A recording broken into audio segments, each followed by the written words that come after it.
ശ്ലീഹാകാലം 5-ാം ഞായർ. വിശുദ്ധ ലൂക്ക എഴുതിയ സുവിശേഷം അധ്യായം 12, 22 മുതൽ 34 വരെ.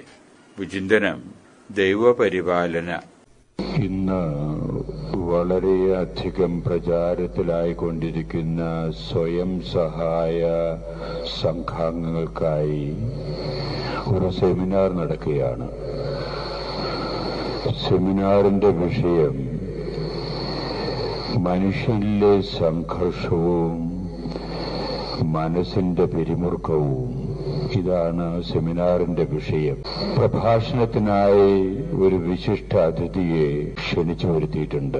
അദ്ദേഹം ആമുഖപ്രസംഗത്തിന് ശേഷം ഒരു ഗ്ലാസിൽ വെള്ളമൊഴിച്ചുകൊണ്ട് അത് ഉയർത്തിപ്പിടിച്ചുകൊണ്ട് പഠിതാക്കളോട് ചോദിച്ചു, ഇതിന് എന്ത് ഭാരം വരും? സെമിനാറിൽ സംബന്ധിക്കുന്ന പഠിതാക്കൾ വ്യത്യാസപ്പെട്ട ഉത്തരങ്ങളാണ് അതിന് നൽകിയത്. ചിലർ പറഞ്ഞു 50 ഗ്രാം തൂക്കം അതിന് വരും, മറ്റു ചിലർ 100, 150, 200, അങ്ങനെ 500 ഗ്രാം വരെ തൂക്കം അതിന് വരും എന്നുള്ള ഉത്തരങ്ങളാണ് പഠിതാക്കളിൽ നിന്ന് ലഭിച്ചത്. ഉത്തരങ്ങൾ കഴിഞ്ഞപ്പോ പ്രഭാഷകൻ പറഞ്ഞു, ഈ ഗ്ലാസിനും വെള്ളത്തിനും കൂടി എത്ര ഭാരമുണ്ട് എന്നുള്ളതല്ല ഇവിടുത്തെ പ്രശ്നം. ഇവിടുത്തെ പ്രശ്നം ഞാൻ ഇത് എത്ര സമയം നിങ്ങളുടെ മുമ്പിൽ പൊക്കിപ്പിടിച്ചു നിൽക്കും എന്നുള്ളതാണ് പ്രശ്നം. എന്താണ് ഈ പ്രഭാഷകൻ ഉന്നം വെച്ചതെന്ന് മനസ്സിലാക്കാൻ സാധിക്കാത്തതിന്റെ അടിസ്ഥാനത്തിൽ സകൂതം തന്നെ പഠിതാക്കൾ അത് ശ്രദ്ധിച്ചുകൊണ്ടിരിക്കുകയാണ്. പ്രഭാഷകൻ തുടർന്നു,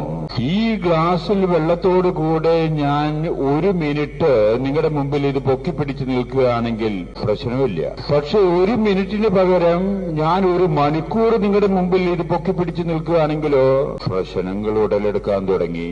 എന്റെ കൈ കഴയ്ക്കും, മടുപ്പ് എനിക്ക് തോന്നും. 1 മണിക്കൂറിന് പകരം ഞാൻ 1 ദിവസം ഈ ഗ്ലാസ് പൊക്കിപ്പിടിച്ചു നിൽക്കുകയാണെങ്കിലോ പ്രശ്നം ഗുരുതരമാകുന്നു. 1 ദിവസത്തിന് പകരം ഞാൻ 1 കൊല്ലം ഇത് നിങ്ങളുടെ മുമ്പിൽ പൊക്കിപ്പിടിച്ചു നിൽക്കുകയാണെങ്കിലോ ഞാൻ ഒരു പരുവാവും, സാധ്യമല്ലാത്ത സ്ഥിതിയിലാകും, ഞാൻ അവശനാകാം. ഇവിടെയാണ് പ്രശ്നം. പ്രഭാഷകൻ പറഞ്ഞു, ഇതുപോലെയാണ് ചില മനുഷ്യര് നമ്മുടെ ഇടയിലുള്ളത്. അവരുടെ ആകുല ചിന്തകളും അസ്വസ്ഥതകളും സംഘർഷങ്ങളും ഇങ്ങനെ പൊക്കിപ്പിടിച്ചു നിൽക്കുക, ജീവിതത്തിൽ വളരെ സജീവമായ രീതിയിൽ നിലനിർത്തിക്കൊണ്ടിരിക്കുക. അവരുടെ ജീവിതഭാരം പേറി നടക്കുകയാണ് അവര്. അത് ഏതാനും സമയം അങ്ങനെ പേറി നടന്നുകൊണ്ട് പ്രശ്നമില്ല. പക്ഷേ ജീവിതത്തിൽ ഒട്ടുമിക്ക സമയവും ഇങ്ങനെ അവരുടെ ആകുല ചിന്തകൾ മാത്രം പൊക്കിപ്പിടിച്ചുകൊണ്ട് നടക്കുകയാണെന്ന് വിചാരിക്കും ഒരു മനുഷ്യൻ. ആ മനുഷ്യന്റെ പ്രശ്നം ഗുരുതരമായി. ആ മനുഷ്യൻ രോഗിയായിട്ട് തീരും, രക്തസമ്മർദ്ദം കൂടും. അങ്ങനെ ഇതുവരെയില്ലാത്ത പല രോഗങ്ങളും ആ മനുഷ്യനിൽ കടന്നുകൂടാൻ ഇടവരുന്നു. ആ മനുഷ്യനെ ആ പൊക്കിപ്പിടിച്ച് നിൽക്കുന്നു, സജീവമായിട്ട് അത് നിലനിർത്തുന്നു എന്നുള്ളത് തന്നെയാണ് ഏറ്റവും വലിയ പ്രശ്നം. ഈ സാഹചര്യത്തിലല്ലേ ഇന്നത്തെ സുവിശേഷത്തിന്റെ കൂടുതൽ പ്രസക്തി നമുക്ക് തോന്നുക എന്നുള്ളതാണ് ഞാൻ ചിന്തിക്കുന്നത്. ഇന്നത്തെ സുവിശേഷത്തെ കൂടി യേശു പറയുന്നു, മക്കളെ, നിങ്ങളുടെ ജീവിതത്തിൽ ദുരിതങ്ങളുണ്ടാകുമെന്ന് എനിക്കറിയാം. കഷ്ടപ്പാടുകൾ നിങ്ങളുടെ ജീവിതത്തിൽ ഉണ്ടാകുമെന്ന് എനിക്കറിയാം. ഈ കഷ്ടപ്പാടുകൾ നിങ്ങൾ പൊക്കിപ്പിടിച്ചു നിൽക്കല്ലേ, അത് നിലത്ത് വെക്കേ, അത് എന്നിൽ സമർപ്പിക്കേ. ഞാൻ നിങ്ങൾക്ക് ശാന്തി തരാം. ഞാൻ നിങ്ങൾക്ക് ശാന്തി ലഭിക്കാൻ വേണ്ടി, സുഖം ലഭിക്കാൻ വേണ്ടി, സൗഖ്യമുണ്ടാകാൻ വേണ്ടി, ജീവിതം സുഖകരമാക്കാൻ വേണ്ടി എനിക്ക് എന്റേതായിട്ടുള്ള പദ്ധതികളുണ്ട്. ആ പദ്ധതികൾ ഞാൻ നടപ്പിലാക്കും. നിങ്ങളുടെ നന്മയ്ക്ക് വേണ്ടി മാത്രമാണ് ആ പദ്ധതികൾ. അതുകൊണ്ട് നിങ്ങൾ ആകുലചിത്തരാകേണ്ട. ഒരു പരിധി കഴിഞ്ഞ് നിങ്ങൾ വിഷമിക്കേണ്ടതില്ല. നിങ്ങൾക്ക് ഭക്ഷണം കഴിക്കാൻ ആഹാരം വേണമെന്ന് എനിക്കറിയാം. നിങ്ങൾക്ക് ധരിക്കാൻ വസ്ത്രം വേണമെന്ന് ദൈവത്തിനറിയാം. നിങ്ങൾക്ക് വസിക്കാൻ പാർപ്പിടം വേണമെന്ന് ദൈവത്തിനറിയാം. ജീവിതത്തിൽ വളരെയേറെ ബുദ്ധിമുട്ടുകൾ അനുഭവിക്കുന്ന നിങ്ങൾക്ക് അതിൽ നിന്ന് മോചനം ലഭിക്കണമെന്ന് ദൈവത്തിനറിയാം.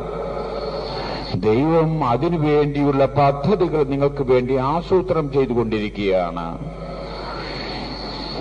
പദ്ധതികൾ ആസൂത്രണം ചെയ്യുന്ന ദൈവം നിങ്ങളുടെ നന്മയ്ക്ക് വേണ്ടി അത് നടപ്പിലാക്കും. മക്കളെ, നിങ്ങൾ എന്നിൽ വിശ്വസിക്കുക. ഇതാണ് ഇന്നത്തെ സുവിശേഷം നമ്മുടെ മുമ്പിൽ യേശു പ്രകീർത്തിക്കുന്നത്.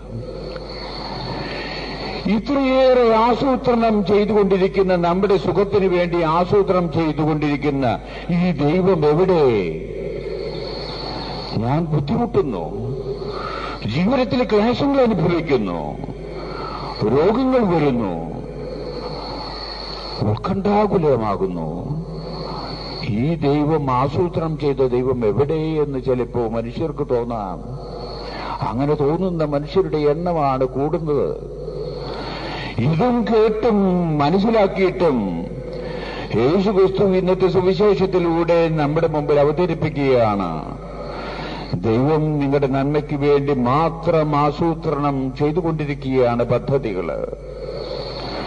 ഈ പദ്ധതികൾ നടപ്പിലാക്കാൻ വേണ്ടി ഒരേ ഒരു വ്യവസ്ഥയാണ് നിങ്ങളിൽ നിന്ന് ഞാൻ പ്രതീക്ഷിക്കുന്നത്.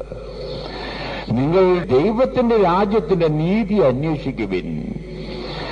ആ ദൈവത്തിന്റെ രാജ്യത്തിലേക്കുള്ള മാർഗങ്ങൾ നിങ്ങൾ അന്വേഷിക്കുവിൻ. നിങ്ങളുടെ ജീവിതത്തിൽ ആ മാർഗത്തിൽ കൂടി ചരിക്കുവാനുള്ള പരിശ്രമം നിങ്ങൾ ഉണ്ടാകുവിൻ. നീതിനിഷ്ഠമായിട്ടുള്ളൊരു ജീവിത ശൈലി നിങ്ങൾക്കുണ്ടാകുവിൻ.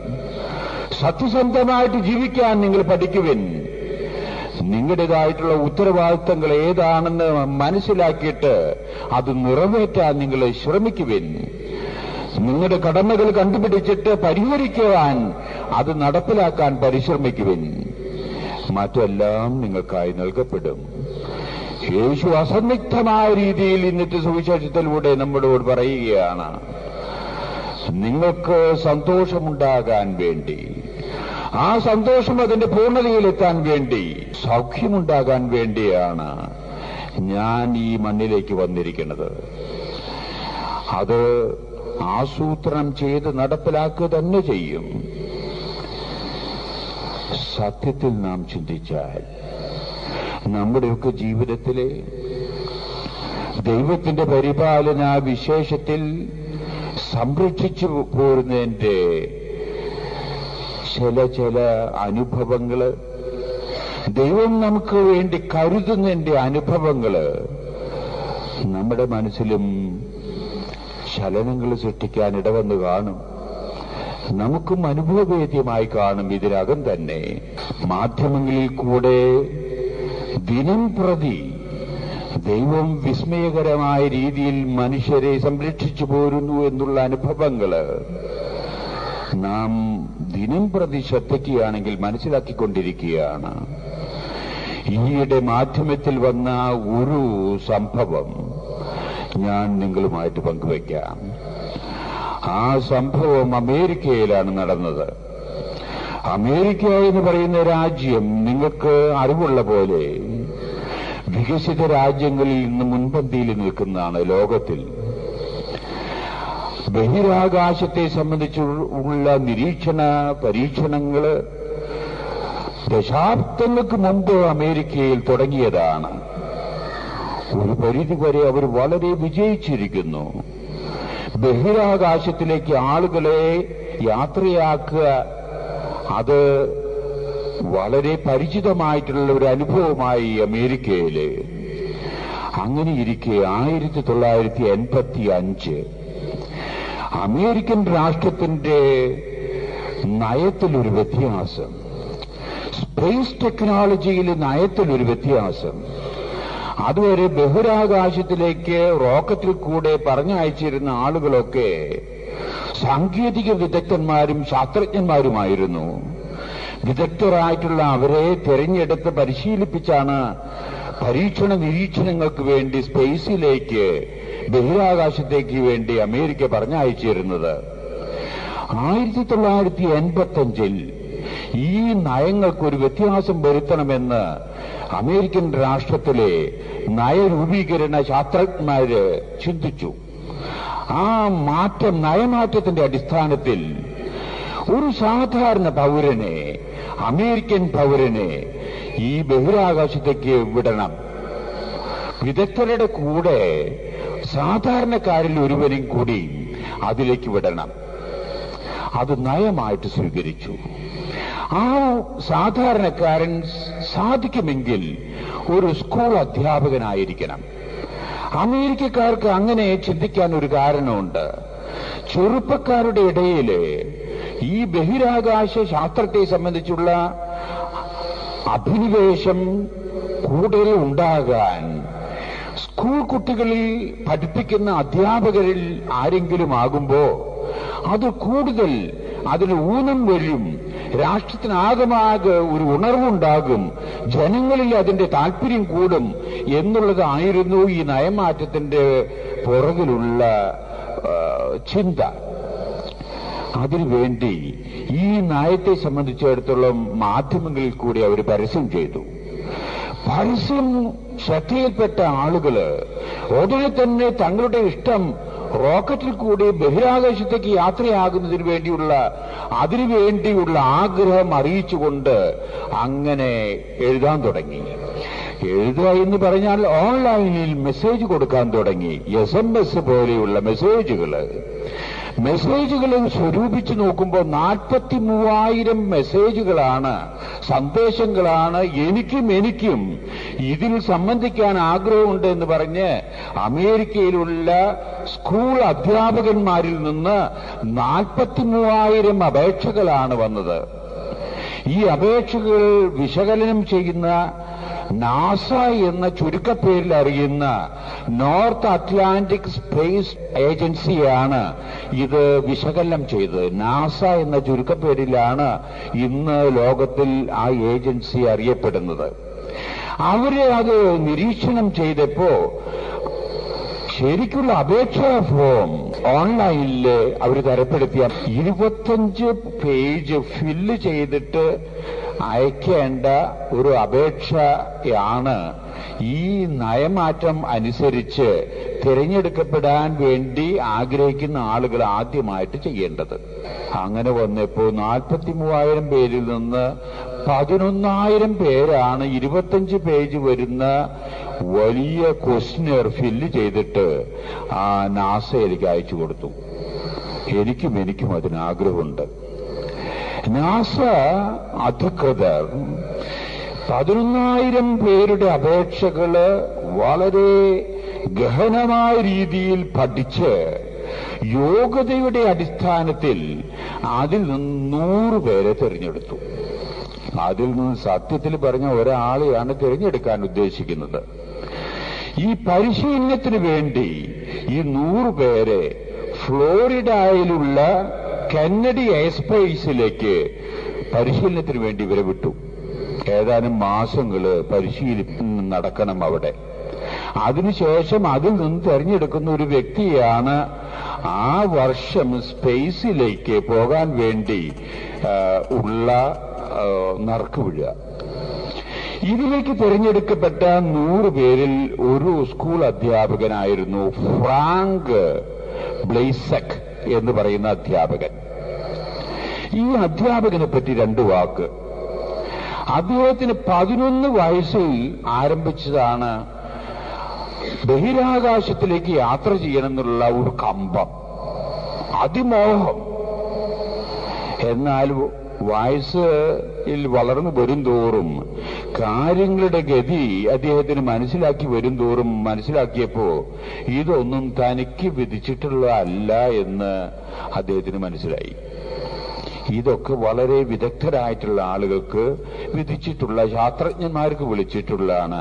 സാധാരണ ഒരു പൗരനായിട്ടുള്ള എനിക്ക് അത് വിധിച്ചിട്ടുള്ളതല്ല എന്ന് മനസ്സിലാക്കിയിട്ട് അദ്ദേഹം കോളേജിൽ ശാസ്ത്ര വിഷയങ്ങളൊക്കെ എടുത്ത് ഒരു ബിരുദം കരസ്ഥമാക്കി.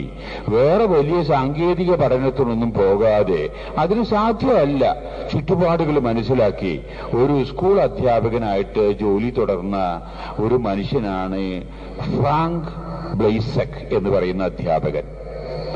അദ്ദേഹത്തിന് അപ്പോഴും വലിയ ആഗ്രഹമാണ് സ്പേസിലേക്ക് പോകാൻ ഏതെങ്കിലും ഒരു കാലത്ത് സാധിക്കുമോ എന്നുള്ള ചിന്തയോടുകൂടെ ആ ചിന്ത ഉള്ളിൽ കത്തി ജ്വലിക്കുന്നത് കൊണ്ട് സ്പേസിനെ സംബന്ധിച്ച്, ബഹിരാകാശത്തെ സംബന്ധിച്ച് എന്തെങ്കിലും എഴുതപ്പെട്ടിട്ടുള്ള പുസ്തകങ്ങളൊക്കെ കഴിയുന്ന അത്ര ശേഖരിച്ച് വായിക്കാൻ തുടങ്ങും. അതിന്റെ മാസികകളും വായിക്കും. എന്നിട്ട് അദ്ദേഹം വിചാരിച്ചു, എനിക്ക് ഏതായാലും അതിന് യോഗമില്ല, എന്റെ ക്ലാസ്സിലുള്ള വിദ്യാർത്ഥികൾക്കെങ്കിലും ആർക്കെങ്കിലും ഒക്കെ ഒരു യോഗം കിട്ടുകയാണെങ്കിൽ അതെങ്കിലും ഒരു ഉപകാരമായി തീർന്നുകൊള്ളട്ടെ എന്ന് വിചാരിച്ച് അദ്ദേഹം എക്സ്ട്രാ സമയമെടുത്ത് അദ്ദേഹത്തിന്റെ ക്ലാസ്സിൽ സ്പേസിനെ സംബന്ധിച്ചിടത്തോളം അദ്ദേഹത്തിന്റെ ഇഷ്ടവിഷയമായിട്ടുള്ള ആ ശാസ്ത്രത്തെ സംബന്ധിച്ച് തന്റെ വിദ്യാർത്ഥികളോട് വളരെ ഗഹനമായ രീതിയിൽ തന്നെ ക്ലാസ്സുകൾ എടുക്കുന്ന ഒരു പതിവും ഈ ഫ്രാങ്കനുണ്ടായിരുന്നു. അങ്ങനെ ഇരിക്കുകയാണ് അദ്ദേഹത്തിന് ഈ 100 പേരുടെ സെലക്ഷനിലെ ഒരാളായിട്ട് സെലക്ഷൻ കിട്ടിയത്. അദ്ദേഹത്തെ ഫ്ലോറിഡയിലുള്ള കെന്നഡി സ്പേസ് സെന്ററിലേക്ക് അയക്കപ്പെട്ടു. ഉടനെ തന്നെ നാട്ടിലൊക്കെ അത് വലിയ വിഷയമായി. ഫ്രാങ്ക് അധ്യാപകന്, മാഷ്ക്ക് ഇങ്ങനൊരു ആഗ്രഹമുള്ളത് അറിയാവുന്ന എല്ലാവർക്കും അറിയാം. അതുകൊണ്ട് ഇദ്ദേഹത്തെ തെരഞ്ഞെടുത്തതിലെ അഭ്യുദയകാംക്ഷികൾക്കും സ്നേഹിതന്മാർക്കും വിദ്യാർത്ഥികൾക്കും വലിയ ആവേശമായി. ഇദ്ദേഹത്തിനാണെങ്കിൽ ജീവിതത്തിന്റെ ഒരു നിർവൃതി, വലിയ ആഗ്രഹം. അതോടുകൂടി തന്നെ ആഗ്രഹം ഉള്ളിലുള്ളതിന്റെ അടിസ്ഥാനത്തിലും അതിനുള്ള ഒരുക്കമുള്ളതിന്റെ അടിസ്ഥാനത്തിലും അദ്ദേഹം ആ ക്യാമ്പിൽ വളരെ സജീവമായ രീതിയിൽ തന്നെ സംബന്ധിച്ചു. വിഷയങ്ങളും അതിന്റെ എല്ലാവർക്കും ബോധ്യമായിരുന്നു ഇതിൽ നിന്ന് തെരഞ്ഞെടുക്കപ്പെടുന്ന ആ അധ്യാപകൻ ഫ്രാങ്ക് മാത്രമായിരിക്കുമെന്ന്. ഇദ്ദേഹത്തിനും അത് ഒരുവിധം ബോധ്യത്തിലായിരുന്നു. മാസങ്ങൾ 8-9 മാസത്തെ പരിശീലനത്തിന് ശേഷം അവസാനത്തെ തിരഞ്ഞെടുപ്പ് അറിയിക്കുന്നതിന് മുമ്പായിട്ട് എല്ലാവരെയും ക്യാമ്പ് പിരിച്ചുവിട്ട് അവരവരുടെ ഭവനങ്ങളിലേക്ക് അയക്കും. അങ്ങനെ ഫ്രാങ്കും ഭവനത്തിലേക്ക് തിരിച്ചു വന്നു. പൂർണ്ണ വിശ്വാസം ഫ്രാങ്കിനെ തന്നെയാണ് ഈ വർഷം സ്പേസിലേക്ക് പോകുന്നതിന് വേണ്ടി, ബഹിരാകാശത്തേക്ക് വേണ്ടി പോകുന്നതിന് വേണ്ടി തിരഞ്ഞെടുക്കപ്പെടാൻ ഇടവരിക എന്നുള്ളതിനെ പറ്റി ഒരു സംശയവും ആർക്കുണ്ടായില്ല. കുട്ടികള് അനുമോദനങ്ങൾ അയക്കുന്നു, വീട്ടുകാർ പ്രാർത്ഥിക്കുന്നു, സ്നേഹിതരെ ഗ്രീറ്റിംഗ്സ് പറയുന്നു. അങ്ങനെ എല്ലാ തരത്തിലും ഒരുക്കം. അങ്ങനെ ഇരിക്കുകയാണ് റിസൾട്ട് വന്നു. റിസൾട്ട് വന്നു നോക്കുമ്പോൾ ഇദ്ദേഹം അല്ല തിരഞ്ഞെടുക്കപ്പെട്ടിരിക്കുന്നത്. പകരം തിരഞ്ഞെടുക്കപ്പെട്ടിരിക്കുന്നത് ഒരു വനിത ആണ്, അധ്യാപിക. ആ വനിതയുടെ പേര് ക്രസ്റ്റ് മക് ഒലീവ് എന്ന് പറയുന്ന അധ്യാപികയാണ്. അപ്പൊ ഈ ക്യാമ്പില് ആ അധ്യാപികയുണ്ട്. ആർക്കും സ്ത്രീയാണോ പുരുഷനാണെന്നുള്ള വ്യത്യാസമൊന്നും സ്പേസിലേക്ക് പോകുന്ന ആ വ്യവസ്ഥയിലെ ബാധകമല്ല. മറ്റു യോഗ്യതകളൊക്കെ ഉണ്ടാകണം. അതുകൊണ്ട് ഈ പ്രാവശ്യം തിരഞ്ഞെടുക്കപ്പെട്ടിരിക്കുന്നത് ഒരു വനിത അധ്യാപികയാണ്. അപ്പൊ ഫ്രാങ്കിനും ഈ അധ്യാപികയെ അറിയാം, ഈ അധ്യാപികയ്ക്കും ഫ്രാങ്കിനെ അറിയാം. ഈ റിസൾട്ട് വന്നതോടുകൂടി സത്യത്തിൽ പറഞ്ഞാൽ ഫ്രാങ്ക് ആകെ തകർന്നുപോയി. എന്തോ വലിയൊരു ദുരന്തം, ഇടിവെട്ടേറ്റ മാതിരിയായി ഫ്രാങ്ക്. അദ്ദേഹത്തിന്റെ ജീവിതത്തിലെ വളരെയേറെ പ്രതീക്ഷിച്ചിരുന്ന ആ കാര്യം നടന്നില്ല, നിരാശയായി എന്ന് തന്നെ പറയാം. അങ്ങനെ ജീവിതം ഒരു ഇച്ഛാഭംഗത്തിന്റെ ഭാരത്താൽ വിഷമിക്കുന്ന അവസരത്തിലെ അല്പമൊരു ആശ്വാസം ലഭിക്കുമോ എന്ന് വിചാരിച്ച് ഈ ഫ്രാങ്ക് തന്റെ സ്വന്തം പിതാവിന്റെ അടുത്ത് ചെന്ന് പറഞ്ഞു, തന്റെ ദുഃഖം അറിയിച്ചു. അപ്പോ അപ്പച്ചൻ ഫ്രാങ്കിനെ വിളിച്ചിട്ട് പറഞ്ഞു, മകനെ, എല്ലാറ്റിനും ഒരു കാരണം ഉണ്ടാകും. അപ്പച്ചൻ യഥാർത്ഥത്തിൽ മകനെ ആശ്വസിപ്പിക്കാനാണ് പറഞ്ഞത്. ഈ വാചകം കൊണ്ടൊന്നും ഫ്രാങ്കിന് ഒരു തരത്തിലും ആശ്വാസം തോന്നിയില്ല. എല്ലാറ്റിനും ഒരു കാരണം ഉണ്ടാകും. ഫ്രാങ്കിന്റെ ഒരു ആശ്വാസം ലഭിക്കുന്നില്ല. ജീവിതത്തിൽ വളരെ ദുഃഖം, വളരെയേറെ എല്ലാം നിർജീവമായിട്ടുള്ളൊരു സ്ഥിതിവിശേഷം.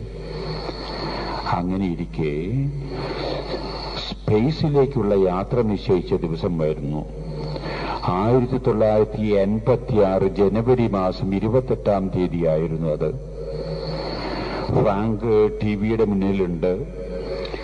അത് തത്സമയ പ്രക്ഷേപണമാണ്. റോക്കറ്റിൽ കയറി 7 പേരുണ്ട്.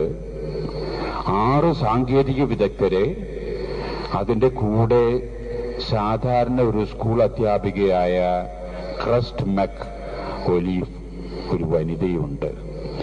7 പേരും കൂടി സ്പേസ് പേടകത്തിൽ കയറി. ഇതൊക്കെ ഫ്രാങ്കിനെ വീട്ടിലിരുന്ന് ടിവിയിൽ കാണാം. അങ്ങനെ റോക്കറ്റ് വിട്ടു. റോക്കറ്റ് വിക്ഷേപിച്ചതിന് ശേഷം 73ാമത്തെ മിനിറ്റിൽ ഒറ്റപ്പൊട്ടിലെ അഗ്നിഗോളമായി ഈ റോക്കറ്റ്. ആ റോക്കറ്റിന്റെ പേരാണ് ചലഞ്ചർ. അഗ്നിഗോളമായിട്ട് റോക്കറ്റ് നിലം പതിക്കുകയാണ്. ഫ്രാങ്ക് സ്വന്തം ഡ്രോയിങ് റൂമിലിരുന്നു കൊണ്ട് ഇത് വീക്ഷിക്കുന്നു. നിശ്ചലനായിട്ട് ഫ്രാങ്ക് അവിടെ ഇരിക്കുകയാണ്. റോക്കറ്റ് പൊട്ടിത്തകർന്നു. അതിലുള്ള ആളുകളുടെ സ്ഥിതിയും എന്തായിരിക്കുമെന്ന് ഊഹിക്കാം നമുക്ക്. എല്ലാവരും ഭസ്മമായി തീർന്നു. തന്റെ ആഗ്രഹം, യഥാർത്ഥത്തിലുള്ള ആഗ്രഹം ഇതിൽ പോകാനായിരുന്നു. ഇതിനു വേണ്ടിയാണ് ഫ്രാങ്ക് ഒരുങ്ങിയത്. ഇതിന് സെലക്ഷൻ കിട്ടാത്തതുകൊണ്ട് ദൈവത്തെപ്പോലും പഴി പറയാൻ ഫ്രാങ്ക് മുതിർന്നവനാണ്. ഈ അവസരത്തിൽ ഫ്രാങ്ക് നിശബ്ദനായിട്ട് അന്താളിച്ചവിടെ ഇരിക്കുകയാണ്. ഫ്രാങ്കിന്റെ ചിന്ത ഇങ്ങനെയാ പോയത്: ദൈവമേ, നീ എന്നെ സംരക്ഷിക്കാനിട വന്നു. ഞാൻ പോലും എന്റെ ജീവിതത്തിൽ കരുതാത്ത അത്രയേറെ കരുതല് നിനക്ക് എന്റെ ജീവിതത്തിൽ ഉണ്ടായത് ഞാൻ അനുഭവിക്കുന്നു. ഇപ്പോ എന്റെ ആഗ്രഹം നിറവേറ്റാൻ നീ എന്നെ തിരഞ്ഞെടുക്കാൻ അനുവദിക്കുമായിരുന്നു എന്നുവരികിൽ എന്റെ സ്ഥിതി ഇന്ന് എന്താകുമായിരുന്നു? നിന്റെ കരുതലും കാരുണ്യവും നിന്റെ ആസൂത്രണവും എത്ര വലുത്! എന്തോ നിന്റെ പരിപാലനമനുസരിച്ച് അല്പം കൂടി കാലം ഞാൻ ലോകത്തിൽ ജീവിക്കണമെന്നായിരിക്കാം നിന്റെ പദ്ധതി. ഫ്രാങ്ക് വീണ്ടും ചിന്തിക്കുകയാണ്, ഈ പദ്ധതി എന്തായിരിക്കാം എന്ന്. ഫ്രാങ്കിന്റെ ഉള്ളിൽ ഒരു ചിന്ത വന്നു. ദൈവം മനുഷ്യർക്ക് വേണ്ടി കരുതുന്നു, മനുഷ്യനെ പരിപാലിക്കുന്നു, നന്മ വരുത്താൻ വേണ്ടി മാത്രം പദ്ധതികൾ ആസൂത്രണം ചെയ്യുന്നവനാണ് എന്ന തന്റെ യഥാർത്ഥത്തിലുള്ള അനുഭവം ജനങ്ങളുമായിട്ട് പങ്കുവയ്ക്കണം. അതിനുവേണ്ടി പ്രചോദനാത്മകമായിട്ടുള്ള രീതിയിൽ അമേരിക്കയിൽ ഉടനീളം പ്രഭാഷണങ്ങൾ നടത്താൻ വേണ്ടി ഫ്രാങ്ക് തുനിയുകയാണ്. അതിനുവേണ്ടിയുള്ള ഒരുക്കങ്ങളാണ് ഫ്രാങ്ക്. സ്കൂൾ അധ്യാപകന് ജോലിയിൽ നിന്ന് റിട്ടയർ ചെയ്തതിന് ശേഷവും ഫ്രാങ്ക് അമേരിക്കയിൽ ഉടനീളം നടന്ന് പ്രചോദനാത്മകമായ രീതിയിൽ മനുഷ്യരെ ഉത്തേജിപ്പിക്കാൻ, ദൈവത്തിന്റെ പരിപാലനയെ സംബന്ധിച്ച് മനുഷ്യരുടെ ഉള്ളിലേക്ക് ആവേശമുണ്ടാക്കാൻ ഫ്രാങ്ക് തന്റെ ജീവിതത്തിലെ ശേഷിച്ച കാലം മുഴുവനും ചെലവഴിക്കുകയാണ്. ഇതാണ് ഫ്രാങ്കിന്റെ ജീവിതം. ഫ്രാങ്കിനെ സംബന്ധിച്ച് ദൈവത്തിന്റെ പദ്ധതി എത്രയോ വിസ്മരണീയമായിട്ടുള്ള രീതിയിൽ ഫ്രാങ്കിന്റെ പരിശ്രമം വഴി അമേരിക്കൻ ജനതയിലെ പൊതുവിലൊരു ഉണർവുണ്ടാകാൻ വേണ്ടിയായിരുന്നു ദൈവത്തിന്റെ പദ്ധതി. ഫ്രാങ്കിനെ സംബന്ധിച്ച് ഫ്രാങ്കിനത് മനസ്സിലാക്കാൻ സാധിച്ചില്ല. ഇങ്ങനെ എത്രയോ സംഭവങ്ങൾ എന്റെ ജീവിതത്തെ സംബന്ധിച്ചപ്പോൾ തന്നെ പറഞ്ഞാൽ സത്യത്തിൽ എനിക്ക് മനസ്സിലാകുന്നു. ഈ സമയത്ത് എന്റെ മനസ്സിലേക്ക് കടന്നു വരുന്ന ഒരു ചിന്ത ഞാൻ ലളിതമായ രീതിയിൽ നിങ്ങളോട് പറയട്ടെ. ഞാൻ എന്റെ സാധാരണ വിദ്യാഭ്യാസമൊക്കെ കഴിഞ്ഞ് വൈദികനായതിനു ശേഷം അല്പം ഉയർന്ന വിദ്യാഭ്യാസത്തിന് വേണ്ടി ഇന്ത്യൻ യൂണിവേഴ്സിറ്റികളിലേക്ക് എന്നെ എന്റെ സഭാ അധികാരികൾ പറഞ്ഞയച്ച അവസരത്തിലും ആ പഠനം കഴിഞ്ഞ് കൂടുതൽ അനുഭവങ്ങളും അറിവും ഉണ്ടാകാൻ വേണ്ടി അമേരിക്കൻ യൂണിവേഴ്സിറ്റികളിലേക്ക് എന്നെ പറഞ്ഞയച്ച അവസരത്തിലും എന്റെ പഠനത്തിന്റെയും എന്റെ താല്പര്യത്തിന്റെയും അടിസ്ഥാനത്തിൽ എന്റെ ജീവിതത്തെ സംബന്ധിച്ചിടത്തോളം ഞാൻ ചില കണക്കുകൂട്ടുകളൊക്കെ എനിക്കുണ്ടായിരുന്നു. പക്ഷേ ആ കണക്കുകൂട്ടുകൾ സമൂലം തെറ്റിച്ചു ഉടയതമ്പുരാൻ. ഇതാണ് എന്റെ ചിന്ത. എന്റെ ജീവിതത്തെ സംബന്ധിച്ച് എനിക്കുണ്ടായിരുന്ന കണക്കുകൂട്ടില് അല്ല ഇന്ന് ഞാൻ അഴീക്കോട് വരാൻ ഇടവന്നിട്ടുള്ളത്. സമൂലം തെറ്റിച്ചു. എന്താണ് ദൈവത്തിന് എന്നെ സംബന്ധിച്ചുള്ള പദ്ധതി എന്ന് എനിക്ക് അറിഞ്ഞുകൂടാ. പക്ഷെ ഒന്നെനിക്കറിയാം, ദൈവത്തിന് പദ്ധതിയുള്ളവനാണ്, അത് നടപ്പിലാക്കുന്നവനാണ് ദൈവം എന്നെനിക്കറിയാം. ഞാൻ ഇന്ന് ഈ അഴീക്കോടിന്റെ മണ്ണിലേക്ക് വന്ന് കൂടാരം അടിച്ച് താമസം തുടങ്ങിയിട്ട് 4 പതിറ്റാണ്ടുകാലം പൂർത്തിയാക്കിക്കൊണ്ടിരിക്കുകയാണ്.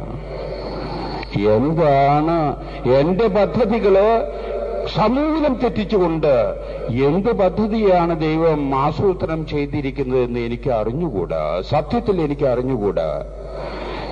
ഞാൻ ചെയ്യേണ്ടത് ഇന്നതാണെന്ന് എനിക്കറിയാം. ദൈവത്തിന് പദ്ധതികൾ ഉണ്ടാകാം. ആ പദ്ധതികള് കഴിയുന്നത്ര മനസ്സിലാക്കിയിട്ട് അതിനോട് സഹകരിച്ച് മുന്നോട്ട് പോകാനുള്ള പരിശ്രമം എന്റെ ഭാഗത്തുനിന്നുണ്ടാകണം. അതില് ഞാൻ വിശ്വസ്തത പുലർത്തണം. ഇതാണ് എന്നിൽ നിന്ന് തമ്പുരാൻ പ്രതീക്ഷിക്കുന്നതെന്ന് എനിക്കറിയാം. നിങ്ങളെ സംബന്ധിച്ച്, ഓരോരുത്തരെയും സംബന്ധിച്ച് മക്കളെ, പദ്ധതികളുണ്ട് ദൈവത്തിന്. ആ പദ്ധതികൾ ദൈവം നടപ്പിലാക്കും. നമ്മുടെ ഭാഗത്തുനിന്ന് നീതിപൂർവമായിട്ടുള്ളൊരു ജീവിതം, സത്യസന്ധമായ ഒരു ജീവിതം, വിശ്വസ്തയോടുകൂടിയുള്ളൊരു ജീവിതം, ഉത്തരവാദിത്വങ്ങൾ എന്താണെന്ന് മനസ്സിലാക്കിയിട്ട് നിർവഹിക്കാനുള്ള ഒരു മനുഷ്യന്റേതായിട്ടുള്ള ഒരു ചിന്ത, വക്രതയും വെട്ടിപ്പും അല്ല നമുക്കുണ്ടാകേണ്ടത്. മറ്റു ദുരന്തങ്ങളൊക്കെ നമ്മുടെ മുമ്പിൽ പ്രത്യക്ഷപ്പെടുമ്പോൾ അന്താളിക്കേണ്ടതില്ല എന്ന് യേശു ഇന്നത്തെ സുവിശേഷത്തിലൂടെ നമ്മോട് പറയുന്നത് മറക്കാതിരിക്കാൻ നമുക്ക് ശ്രമിക്കാം.